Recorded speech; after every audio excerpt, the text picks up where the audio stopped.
ETF index mutual funds నేర్చుకుని stock మార్కెట్లో రాణించాలనుకుంటున్నారా? వెంటనే ఈ నెంబర్కి కాల్ చేయండి.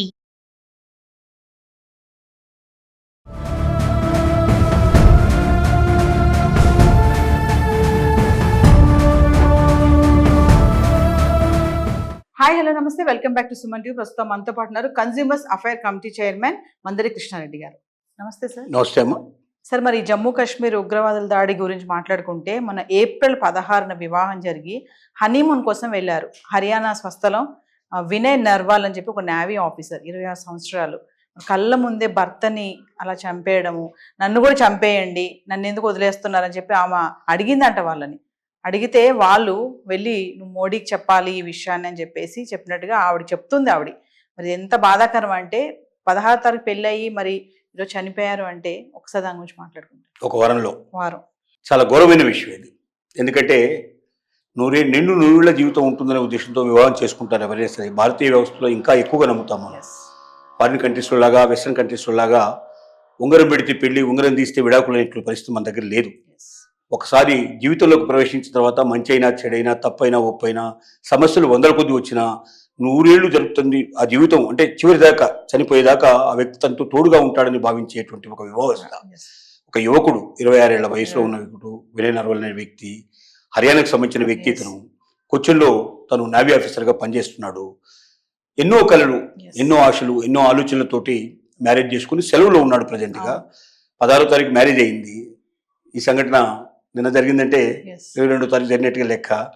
అంటే దాదాపు వారం రోజులు కన్నా లేదు, కరెక్ట్గా చెప్పాలంటే 6 రోజు 7 రోజులు జరిగింది ఈ సంఘటన. అంటే వివాహమైన కొద్ది రోజులు, ఒక 4-5 రోజులే వాళ్ళు జీవితం ఏమైనా అనుభవించింది ఏమైనా ఉంటే 3 రోజులు 4 రోజులు అనుభవించి ఉంటారు వాళ్ళు. ఆ ట్రావెలింగ్లోనే కొంత సమయం పోయి ఉంటుంది. అక్కడ నుంచి ఇక్కడ దాకా రావాలనే తాతుతా ఇక్కడికి వచ్చిన తర్వాత 2-3 రోజులు జీవితం గడిపిన తర్వాత ఒక వ్యక్తితో తను సంపూర్ణంగా కలిసిపోయిన తర్వాత, మనసా వాచా కర్మన, శారీరకంగా మానసికంగా వ్యక్తితో కలిసిన తర్వాత ఆ వ్యక్తిని కళ్ళెదుట కాల్చేస్తూ ఉంటే అసలు ఆ స్త్రీ మానసిక వేదన ఎలా ఉంటుందో అనేది చెప్పడం చాలా కష్టం. ఎందుకంటే ఎక్కడో జరిగిందంటేనే తట్టుకోవడం చాలా కష్టంగా ఉంటుంది. లేడీస్కి మీ భర్త ఎక్కడో చనిపోయారని చెప్తేనే ఇక్కడ ఆత్మలు కొంతమంది గుండెలు ఆగిపోయినటువంటి సంఘటనలు మనం చూస్తాం.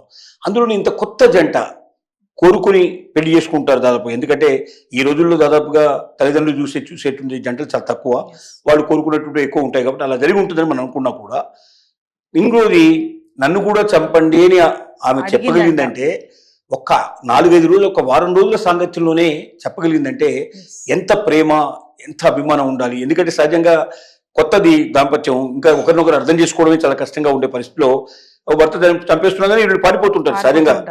ఆడవాళ్ళైనా ఎవరైనా ప్రాణమే కాబట్టి ముందు నా ప్రాణం నేను కాపాడుకుంటే బాగుండని పారిపోవడానికి ప్రయత్నం చేస్తారు. అలాంటిది ఎదిరించి నన్ను చంపండి, నా భర్తనే కాదు నన్ను చంపండి అని చెప్పి కోరుకుందంటే ఆ లవ్ అండ్ ఎఫెక్షన్ చాలా గొప్పది. ఆ ప్రేమ ఎంతో గొప్పది.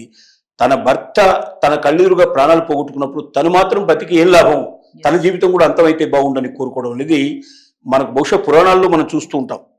ఎందుకంటే భర్తతో పాటుగా భార్యను కూడా దాంట్లో పడిపోయి, చిత్తులో పడిపోయి చనిపోయేటువంటి పూర్వకాలంలో మనకు ఉండే ఆచారం సతీ సాగమనం అనేవాళ్ళు. దాన్ని సతీ సాగమనం అనేవాళ్ళు. అంటే కొందరు నిజంగా నిజాయితీగా మేము పోయి చనిపోతాం అని చెప్పేవాళ్ళు, కొంతమంది బలవంతంగా తీసుకుని దాంట్లో పడేసేవాళ్ళు. కాబట్టి ఆ సతీ సాగమనం దురాచారానికి దూరంగా ఉంచాలని ప్రయత్నం చేశారు. దాన్ని రద్దు చేశారు. బ్రిటిష్ కాలంలో నుంచే దాని మీద ఫైట్ జరిగింది. మొత్తం మీద అది పోయింది. కానీ మనస్ఫూర్తిగా కోరుకునే వాళ్ళని మనం ఆపలేం కదా. అంటే అక్కడికి ఇక్కడికి తేడా లేదు. అక్కడ భర్త చితిలో భార్య వచ్చి తనంతా తను దూకి చనిపోవడానికిను, ఇక్కడ నన్ను చంపేయండి అని చెప్పి ముష్కలకు ఎదురుకుపోయి చెప్పడానికి కూడా తేడా ఏం లేదు.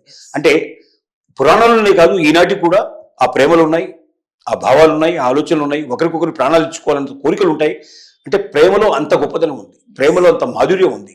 నమ్మితే చివరికి జీవితంలో ఏ దానికైనా సరే, నీతో మంచికైనా చెడుకైనా తప్పుకైనా ఒప్పుకైనా ప్రాణాలతో నీతో పాటు నా ప్రాణాలు పోవడానికి కూడా సిద్ధపడతాననే భావన ఇక్కడ కనబడుతుంది. ఏదేమైనా ఇంత అమానుషానికి అడిగేటటువంటి ముష్కరులను తలుచుకుంటేనే చాలా అసహ్యం వేస్తుంది.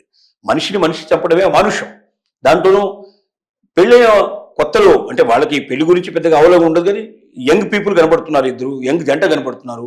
దీంట్లో ఒక జంటను మనం చంపేస్తే, ఒక మనిషిని చంపేస్తే ఇంకో మనిషి ఎట్లా పడుతుంది, ఆ మనిషి భవిష్యత్తు ఏమిటి, బాధాకరమైన జీవితం ఏమిటి అనేది కొంత ఆలోచన ఉండాలి. కానీ కసాయివాడికి కరుణ ఎందుకు ఉంటుందని, వాడు కసాయివాడు, వాడు కుయ్యడమే వాడి పని. అలాగే ముష్కర్లకు సంబంధించిన విషయం కూడా ఏంటంటే వాళ్ళని కాల్చేయడమే వాడి పని. వీళ్ళు కొంచెం ఏంటంటే భారతీయుడై ఉండాలి, తర్వాత దాంట్లో ఆడవాళ్ళు కాకూడదు, పిల్లలు కాకూడదు, మగవాళ్ళే కావాలని కొన్ని లక్ష్యాలు పెట్టుకుని, కొన్ని ఆలోచనలు పెట్టుకుని దాని ప్రకారం చంపారు. ఏదేమైనప్పటికీ అమానుషమైన సంఘటన. ఇలాంటి సంఘటనలు పునరావృతం కాకూడదు. ముఖ్యంగా నేను టూరిస్టులకు చెప్పగలిగేది ఏంటంటే స్టడీ చేయాలి, ఎక్కడెక్కడ అవకాశాలు ఉన్నాయి. ఎందుకంటే కాశ్మీర్ లాంటి ప్రాంతం ఎప్పటికైనా సరే సురక్షితం కాదు. ఎందుకంటే పక్కనే పొంచి ఉన్నటువంటి ముష్కరులు ఉన్నారు, పక్కనే పాకిస్తాన్ ఉంది, ఇటు పక్క ఒకవైపు పాకిస్తాన్ ఉంది. ఆ పాకిస్తాన్ మన మీద ఎప్పుడు దాడి చేద్దామని ఎదురు చూస్తున్న సంఘటనలో అప్పుడప్పుడు వాళ్ళు మనకు ఇండియాలో ప్రవేశిస్తూ ఉన్నారు. ఎంత మనం ప్రయత్నం చేసినా అంత పెద్ద బార్డర్, కొన్ని వందల కిలోమీటర్లు ఉండే బార్డర్లో మనం ఇంచుమించు మనుషులు పెట్టడం కష్టం. దూరంగా ఉంటారు. వీడి మధ్యలోంచి ఎక్కడో దూరుతాడు, అడవి రాత్రిపూట ఎప్పుడో దాడుతాడు, అడవిలో పడతాడు. మొత్తం చిట్టడవేది. అడవి లోపల ఒకసారి ప్రవేశిస్తే కనబడరు, మనిషి కనబడరు. డ్రోన్స్ కూడా కనిపెట్టలేవు. కాబట్టి ఇలాంటి సమస్యాత్మకమైన వ్యవహారంలో వెళ్ళినా కూడా వెళ్ళడానికి ముందు ఆలోచించాలి. వెళ్తే కూడా చాలా జాగ్రత్తగా గమనించాలి. అక్కడ పరిస్థితులు ఎట్లా ఉన్నాయో తెలుసుకోవాలి.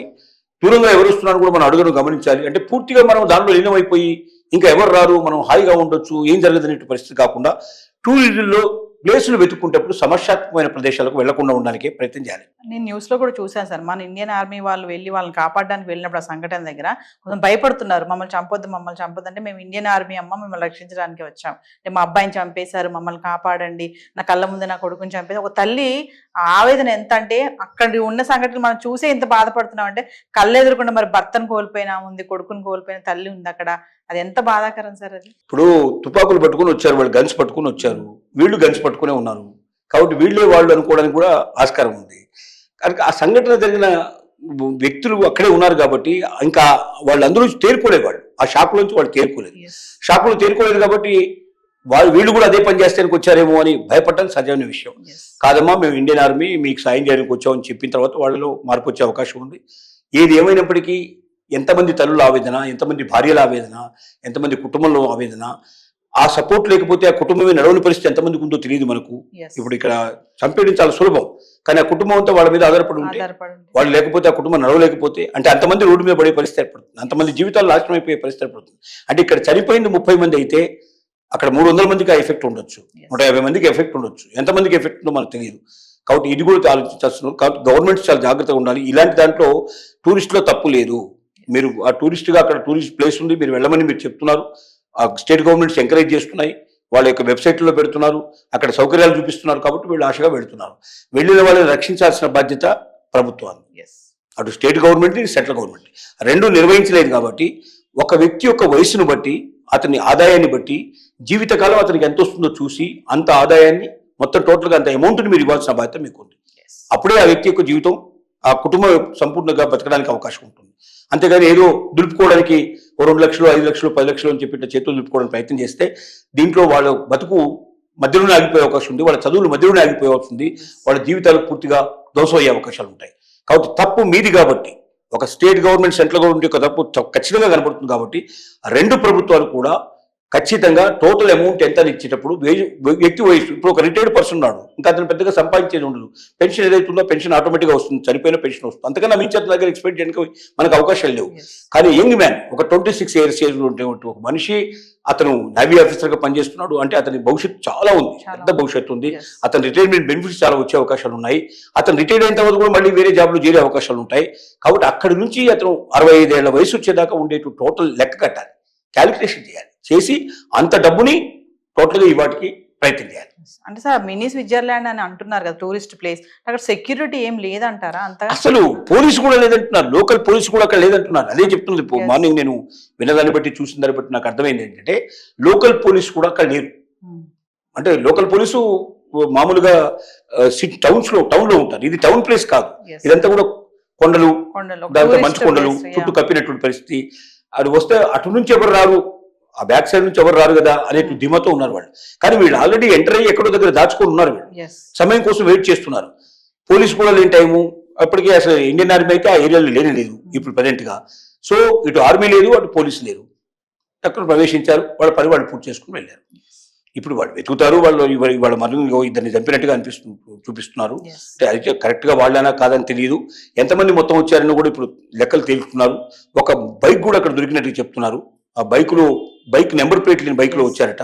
ఇప్పుడు ఆ బైక్ తీసుకున్నారు, బైక్లో చేసిస్ నెంబర్ ఉంటుంది, ఆ నెంబర్ తీస్తే ఎవరిదో ఆ నెంబర్ ఎక్కడి నుంచి వచ్చిందో ఎట్లా మూలాలు వెతకడానికి ప్రయత్నం చేస్తారు. ఇప్పుడంతా ఎన్ఐఏ అక్కడ ఉంది, దాని ప్రకారం వాళ్ళు పని చేసుకుంటూ పోతున్నారు. ఏది ఏమైనప్పటికీ మరణించిన వాడిని మనం తీసుకురాలి, అది మాత్రం మనం జ్ఞాపకం పెట్టుకోవాల్సిన అవసరం ఉంది. Thank you.